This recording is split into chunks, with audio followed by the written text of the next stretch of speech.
पहले मैं मेरे पूर्वों को नमन करता हूं।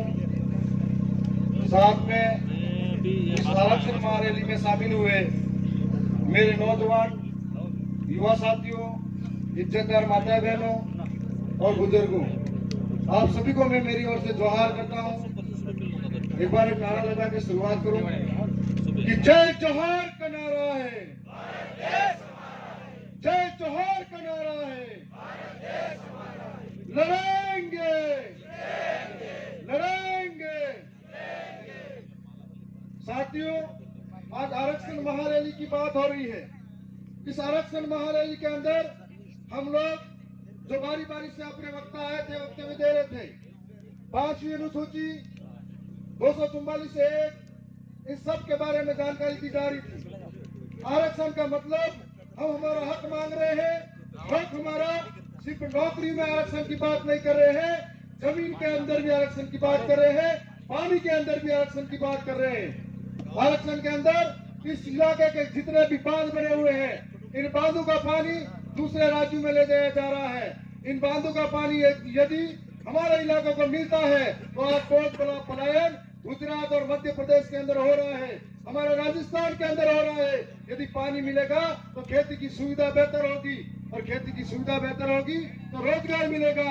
एक आरक्षण इसकी भी बात हो रही है, आरक्षण की बात हो रही है। तो इस एरिया के अंदर, डीएसपी एरिया के अंदर, राज्य प्रशासनिक सेवाओं के अंदर हमारे को 12% आरक्षण मिला हुआ है, जिसके अंदर 6.5% जनसंख्या इस ट्राइबल बेल्ट की है। और हमको इसमें पृथक आरक्षण नहीं मिला हुआ है, जिसकी बदौलत यहाँ बैठे तमाम जो बेरोजगार युवा है उनके अधिकारों पर चोट होती है। और हर बार आरएस भर्ती के अंदर, चाहे वो 5 बार लगातार की आरएस भर्ती के अंदर हमारे साथ सबसे बड़ा कुटाराघात हुआ। और हम लोगों का एक एक व्यक्ति आज तक सिलेक्ट हुआ। यदि आरक्षण के हिसाब से होता, हम लोगों की नौकरियां कोई और नहीं खाता, तो हमारे 100 लोग कलेक्टर बनते, डीएम बनते, एसडीएम बनते, थानेदार बनते, तहसीलदार बनते। तो इसकी पैरवी नहीं हो पाई। और साथ ही आज नौजवानों के साथ में सबसे बड़ी मांग है, यहाँ से जितनी भी भर्ती होती है, हम लोग आर्थिक रूप से कमजोर है, इतने सक्षम नहीं है कि जो अमीरों के बच्चे हैं उनसे मुकाबला कर पाए। हमारे सामने सुबह उठ के घर का काम संभालते हैं, फिर तैयारी करते हैं, स्कूल जाते हैं, और कंपटीशन के अंदर हम लोग इतने मुकाबला बड़े लोगों से नहीं कर पाते हैं। तब हमारे सामने क्राइटेरिया लगा दिया जाता है, इस भर्ती के अंदर 35% आरक्षण का प्रावधान होगा। और 35% आरक्षण के अंदर जिस दिन से क्राइटेरिया लगाया, उस दिन से कई सारे भर्ती के अंदर पद खाली पड़े हुए हैं हमारे नौजवानों के लिए। इस बात को कोई बोलने के लिए तैयार नहीं है, क्योंकि उन लोगों को डर लगता है, इस बात को बोलेंगे तो हमारी टिकट कटेगी। आज आप सब और हम सब को जरूरत इसीलिए है कि लोकतंत्र के अंदर हम लोग हमारी आवाज को कई तरीके से संसद के अंदर भी रख सकते हैं, सरकारों तक पहुंचा सकते हैं। उसका एक जरिया है हम सड़कों पे आंदोलन करें, उसका एक जरिया है हम ज्ञापन दें, और उसका एक जरिया ये भी है हमारा व्यक्ति जिताकर लोकतंत्र की सर्वोच्च जो संस्था है विधानसभा और सांसद सभा के अंदर भेजे, तो हमारी पैरवी कर सके। लेकिन आज तक ऐसा हुआ नहीं। जो लोग यहाँ से जीत कर गए खुद मालामाल हो गए। जब E&D का भय आया तब वो मालामाल दूसरी तरफ चले गए, भ्रष्टाचारी जोड़ो पार्टी में शामिल होने लग गए।